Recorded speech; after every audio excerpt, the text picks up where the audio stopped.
Hi friends, knowledge study bye students channel में आपका स्वागत है। इस वीडियो में मैं आपके लिए लेकर आया हूँ टेंस, जिसे हम लोग काल बोलते हैं। ठीक है, आप सभी लोग टेंस के बारे में सुना होगा, जानते होंगे। ठीक है, तो आज हम लोग क्या करेंगे, टेंस के बारे में पढ़ेंगे। टेंस होता कितने हैं, टेंस को कैसे मतलब ट्रांसलेट किया जाता है। ठीक है, एक ग्रामर का एक ये पोर्शन है, एक भाग है। तो चलिए देखिए, सबसे पहले होता है टेंस, माने होता है काल। आप जानते रहिए टेंस माने क्या होता है, काल। अब यदि आपसे कोई पूछे टेंस कहते किसे हैं, ठीक है, टेंस कहते किसे हैं यानी काल किसे बोलते हैं, तो आप लोग बताएंगे जिससे समय का पता चलता हो उसे हम लोग बोलते हैं टेंस यानी कि काल। जैसे कि मान लीजिए, जब भी हम लोग बात करते हैं, कोई भी बात वाक्य बोला जाता है, तो यह फिर वो बोला जाएगा या फिर वर्तमान काल के लिए बोला जाएगा, या फिर भूत के लिए, या फिर भविष्य काल।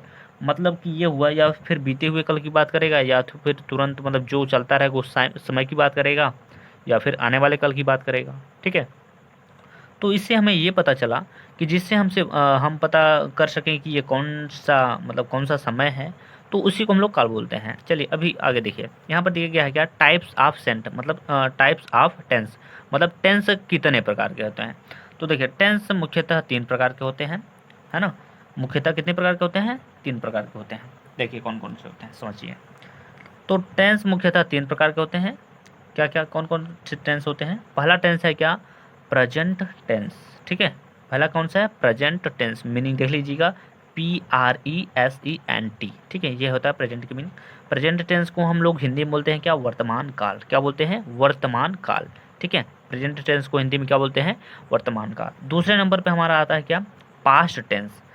मीनिंग है PAST। पास्ट टेंस का है TENSE। टेंस माने होता है काल। ठीक है, तो पास्ट टेंस मतलब होता है क्या, भूतकाल, जो बीत गया होता है, जिसे हम लोग अतीत भी बोल सकते हैं, जो बीता हुआ कल होता है, ऐसा भी बोल सकते हैं। ठीक है, तीसरे नंबर पे हमारा क्या है, फ्यूचर टेंस, जिसे हम लोग हिंदी में बोलते हैं क्या, भविष्य काल। ठीक है, भविष्य काल। तो देखिए, ये हमारे हो गए टेंस। टेंस आपसे जब भी पूछा जाए कितने प्रकार के होते हैं, तो आप बताइएगा 3 प्रकार के होते हैं, present tense, past tense, future tense. ठीक है, ये होते हैं। प्रेजेंट टेंस को हिंदी में बोलते हैं वर्तमान काल, पास्ट टेंस को हिंदी में बोलते हैं क्या, भूतकाल, और फ्यूचर टेंस को हिंदी में बोलते हैं भविष्य काल। ठीक है, चलिए आगे बढ़िए। देखिए यहाँ पर बताया गया है क्या, इसको नोट करके लिख लीजिए। प्रत्येक टेंस के, प्रत्येक टेंस के मतलब 1 2 3 टेंस हैं, तो बोला गया प्रत्येक टेंस के कितने, 4 4 भेद होते हैं। कितने भेद होते हैं, 4 4 भेद होते हैं। यदि आपसे पूछा जाएगा प्रेजेंट टेंस के भेद बताइए, तो 4 बताइएगा। पास्ट टेंस के उसके भी 4, फ्यूचर टेंस के उसके भी 4। अब चारों का नाम हम लोग जान लेते हैं। ठीक है, तो देखिए चारों के नाम क्या हैं। देखिए चार, प्रत्येक टेंस बोला गया, प्रत्येक का मतलब हर एक का भेद यही है ना। उसका नाम है क्या, इंडेफिनिट। पहले वाले का नाम है इंडेफिनिट। इंडेफिनिट मतलब होता है अनिश्चित, और डेफिनिट मतलब होता है क्या, निश्चित। डेफिनिट की मीनिंग देख लीजिए, DEFINITE। इनडेफिनिट माने अनिश्चित, और डेफिनिट माने निश्चित होता है। ठीक है, दूसरे नंबर पे दूसरा भेद है कॉन्टिन्यूस। कॉन्टिन्यूस का मीनिंग CONTINUOUS। कॉन्टिन्यूस का मतलब होता है लगातार। ठीक है, कोई भी काम को यदि आप लगातार कर रहे हो तो वो कहलाएगा कॉन्टिन्यूस। ठीक है, तीसरे नंबर पे है क्या, परफेक्ट। परफेक्ट मतलब पूर्ण। ठीक है, परफेक्ट की मीनिंग है PERFECT। ठीक है, देखिए। और चौथे नंबर पे है हमारा क्या, परफेक्ट कॉन्टिन्यूस टेंस, यानी कि पूर्ण लगातार। तो ये हो गया आपका क्या, परफेक्ट कॉन्टिन्यूस। ठीक है, परफेक्ट कॉन्टिन्यूस मतलब पूर्ण लगातार। ठीक है, इसको हम लोग बोलते हैं क्या, पूर्ण लगातार। चलिए, ये तो रहा हमारा टेंस का भेद। ये सभी हमने आपको, पहले मैंने टेंस बताया कितने प्रकार के होते हैं हम, तो टेंस जो होते हैं वो 3 प्रकार के होते हैं, प्रेजेंट, पास्ट और फ्यूचर। ठीक है, उसके बाद हमने आपको बताया क्या, प्रेजेंट, ये जो सभी टेंस हैं उनके कितने भेद होते हैं, तो सभी के 4 4 भेद होते हैं। प्रत्येक टेंस के 4 4 भेद होते हैं। ठीक है, इंडेफिनिट, कॉन्टिन्यूस, परफेक्ट और परफेक्ट कॉन्टिन्यूस टेंस। तो चलिए सबसे पहले हमारा काम होगा क्या, सबसे पहले हम लोग करेंगे प्रेजेंट टेंस के बारे में डिटेल में पढ़ लेंगे, उसके बाद में देखिए क्या होता है। ठीक है, तो प्रेजेंट टेंस के बारे में हम लोग पढ़ लेते हैं, इसको पहचानेंगे कैसे, इसको पहचान क्या है इसका। ठीक है, चलिए देखिए। तो देखिए ये है हमारा present simple tense. Present simple tense यानी जिसे हम लोग हिंदी में बोलते हैं वर्तमान सिंपल माने होता है साधारण, टेंस माने होता है काल, यानी वर्तमान साधारण काल। इसको देखिए पहचान यहाँ पर हमने लिखा है पहचान के तौर पे। आप पहचानें कैसे, ये हमारा एक पहचान है जिससे हम लोग पहचान सकते हैं कि प्रेजेंट सिंपल टेंस का ये वाक्य है। ठीक है, चलिए देखिए, जैसे कि यहाँ पे लिखा गया है, जिस वाक्य के अंत में है, हूँ, हो, हैं, है, हूँ, हो, हैं इत्यादि शब्द आए और कोई काम न हो, तो वह प्रेजेंट सिंपल टेंस का होता है। ठीक है, मेन पहचान इसमें क्या रहा, देखिए बोला गया है जिस वाक्य के अंत में क्या आए, है आए, हूँ आए, हो आए, हैं आए इत्यादि शब्द आए और कोई भी काम न हो, तो वह प्रेजेंट सिंपल टेंस का होता है। ये आपका पहचान है, ये आप लोग लिख लीजिए या फिर स्क्रीनशॉट मार के रख लीजिए। ठीक है, चलिए देखिए यहाँ पर दिखा, उसके बाद क्या है, एक्जेलरी वर्ब। एक्जेलरी वर्ब को हम लोग हिंदी में बोलते हैं क्या, सहायक, क्या बोलते हैं, सहायक क्रिया। ठीक है, सहायक क्रिया, सहायक क्रिया बोलते हैं। तो ये हो गया हमारा सहायक क्रिया। एक्जेलरी वर्ब को हम लोग हिंदी में सहायक क्रिया बोलते हैं। तो प्रेजेंट सिंपल टेंस में सहायक क्रिया होता है क्या, इज होता है, एम होता है, आर होता है। ठीक है, इज, एम, आर। चलिए इसमें आपको एक और चीज़ आपको बता दे रहा हूँ कि इस टेंस पे हम लोग 3 सेंटेंस पढ़ने वाले हैं। 3 सेंटेंस पढ़ने वाले हैं, कौन कौन से, देखिए। तो पहला सेंटेंस है, पहला सेंटेंस जो हम लोग पढ़ेंगे उसका नाम है हमारा अफर्मेटिव सेंटेंस। क्या नाम है, अफर्मेटिव सेंटेंस।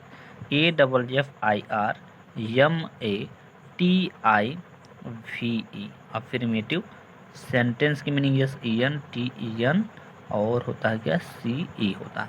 ये पहला सेंटेंस रहा। ठीक है, दूसरा सेंटेंस हमारा है क्या, निगेटिव सेंटेंस। निगेटिव सेंटेंस, ये हमारा दूसरा सेंटेंस हो गया। तीसरा सेंटेंस हमारा क्या है, तीसरा है हमारा इंट्रोगेटिव, INTROGATIVESENTENCE। ठीक है, तो इस टेंस में हम लोग 3 सेंटेंस पढ़ेंगे जिसका नाम है अफर्मेटिव सेंटेंस। अफर्मेटिव सेंटेंस को हम लोग बोलते हैं हिंदी में सकारात्मक वाक्य। क्या बोलते हैं, सकारात्मक वाक्य, सकारात्मक वाक्य। ठीक है, सकारात्मक वाक्य बोलते हैं, ये आप लोग याद रखिएगा। ठीक, और निगेटिव जो यहाँ पर है निगेटिव सेंटेंस, उसको हम लोग बोलते हैं क्या, नकारात्मक वाक्य। क्या बोलते हैं, नकारात्मक वाक्य, नकारात्मक वाक्य ये बोलते हैं। ठीक, उसके बाद तीसरे नंबर पे हमारा क्या है, इंट्रोगेटिव सेंटेंस। इंट्रोगेटिव का मतलब होता है क्या, प्रश्नवाचक वाक्य, प्रश्नवाचक वाक्य, प्रश्नवाचक वाक्य। ये हमारा है 3 सेंटेंस। ठीक है, तो आप लोग अच्छे से याद रखिएगा इसे, अफर्मेटिव सेंटेंस, निगेटिव सेंटेंस और इंट्रोगेटिव सेंटेंस। चलिए इसका हम लोग वाक्य देख लेते हैं कैसे मिलेगा। तो जैसे देखिए हमारा बताया गया है, परिभाषा जैसे बता दिया गया है, जिस वाक्य के अंत में है, हूँ, हो इत्यादि शब्द आए और कोई काम ना हो। ठीक, तो चलिए इसका देखिए, सबसे पहले हम लोग अफर्मेटिव सेंटेंस डालेंगे। हेडिंग कर लीजिए आप लोग, अफर्मेटिव सेंटेंस। ठीक है, अफर्मेटिव सेंटेंस मतलब AFFIRMATIVE sentence, SENTENCE, affirmative sentence. ये हम लोग सेंटेंस सबसे पहले यही वाला सेंटेंस पढ़ेंगे। तो अफर्मेटिव सेंटेंस का कौन, मतलब ये कैसे पहचानेंगे कि ये अफर्मेटिव सेंटेंस का है या फिर नहीं। तो देखिए जैसे कि मान लीजिए आपको एक वाक्य दिया गया, क्या, मैं दुखी हूँ, या फिर वह दुखी है। ठीक है, क्या बोला गया, वह दुखी, वह दुखी है। मान लीजिए ये आपको वाक्य बोला गया। तो देखिए परिभाषा, सबसे पहले परिभाषा को आप लोग देखिएगा। तो परिभाषा में आपको बताया गया है, जिस वाक्य के अंत में है, हूँ, हो इत्यादि शब्द आए। तो देखिए वाक्य यहाँ से चालू हुआ है, उसका अंत यहीं पे हुआ है। तो इसके वाक्य में है, हूँ में से कुछ तो आया है, तो मतलब ये कौन सा टेंस हो गया, प्रेजेंट सिंपल टेंस। और उसके बाद क्या बोला गया था, उसके बाद बोला गया था और कोई काम ना हो। ठीक है, इत्यादि शब्द आए और कोई काम ना हो, यहाँ पे देखिए और कोई काम ना हो। तो देखिए यहाँ पर बोला गया है वह दुखी है। क्या है? वह क्या है? दुखी है। तो वह दुखी है लेकिन कुछ कर नहीं रहा है, ठीक है। तो वह इसमें काम नहीं हो रहा है, वह ना मतलब दुखी है भाई, वो उसकी इस मतलब की स्थिति है, ठीक है। वह दुखी तो है लेकिन कुछ कर नहीं रहा है। तो इसे आप लोग ट्रांसलेट कैसे करेंगे? देखिए तो वह का जब ट्रांसलेशन करेंगे तो वह होता है, ही माने होता है वह, ठीक है। किसका माने वह होता है? तो ही माने होता है। ही का मीनिंग होता है एच ई, ही माने होता है वह, ठीक। देखिए तो ही माने हो गया वह, उसके बाद क्या है? वह दुखी है। तो ही एक वचन का करता है, तो एक वचन कर्ता के लिए हम लोग लगाएंगे क्या? इज लगाएंगे सहायक क्रिया। तो ही के साथ यहाँ पे लगा देंगे क्या? इज लगा देंगे। तो ही इज वह क्या है? दुखी है। तो ही इज सैड माने होता है दुखी, एस ए डी, सैड माने दुखी, फुल स्टॉप। ये बन गया आपका ट्रांसलेशन हो गया। क्या? वह दुखी है तो ही इज सैड, ठीक है। चलिए आई होप आप सभी को समझ में आ रहा होगा। तो चलिए क्वेश्चन नंबर मतलब इसका दूसरा एग्जाम्पल ले लेते हैं। जैसे कि मान लीजिए आपको बोला गया क्या? वह नाराज है, ठीक है। जैसे मान लीजिए बोला गया वह नाराज है, आपको ऐसा बोला गया वह नाराज है। तो देखिए यहाँ पर देखिए वह नाराज है हूँ में से कुछ आया है, ठीक है। जब इसको आपको ट्रांसलेशन करना होगा तो देखिए कैसे करेंगे। तो सबसे पहले वह का मीनिंग बनाएंगे, तो वह का मीनिंग क्या हो जाएगा? ही हो जाएगा। ही के साथ सहायक क्रिया इज लगाया जाएगा, अभी मैंने बताया है। तो ही के साथ सहायक क्रिया हमने लगा दिया क्या? इज लगा दिया। उसके बाद वह क्या है? नाराज है। तो नाराज की मीनिंग क्या होती है? एंग्री होती है, ANGRY, एंग्री, ठीक है। फुल स्टॉप लगा दीजिए। ये बन गया आपका ट्रांसलेशन, ठीक है। आई होप आप सभी को थोड़ा थोड़ा तो समझ में आ ही रहा होगा, ठीक है। तो चलिए दूसरा वाक्य ले लेते हैं। अब ये वाले सहायक क्रिया तो हो गया, अब हम ये वाले कर लेते हैं बहुवचन, मतलब कि ये वाला आर का सहायक क्रिया। आर का कब इस्तेमाल करेंगे? तो जब आपका कर्ता बहुवचन का हो जाएगा तो आर वहाँ पे लगाना होगा। जैसे कि मान लीजिए मान लीजिए बोला गया क्या? तुम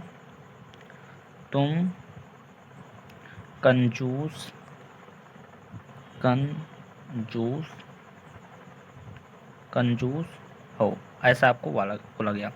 तुम क्या हो? कंजूस हो, ठीक है।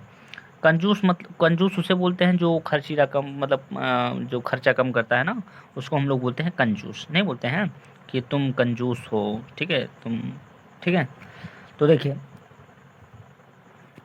तो सबसे पहले आपको क्या करना होगा? यू का मीनिंग बनाना होगा। तो यू का मीनिंग होता है क्या?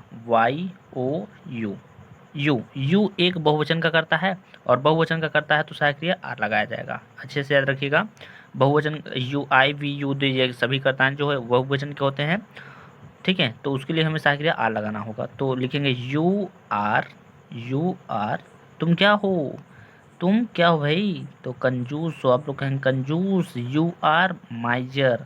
कंजूस की मीनिंग क्या होती है? माइजर होती है। तो URMISER, माइजर। तो ये हो गया आपका translation, you are miser. I hope आप सभी को समझ में आ रहा होगा। तो इस वीडियो में बस इतना ही। मिलते हैं अगले वीडियो में। अगले वीडियो में हम लोग क्या करेंगे? निगेटिव सेंटेंस को ख़त्म करेंगे, ठीक है।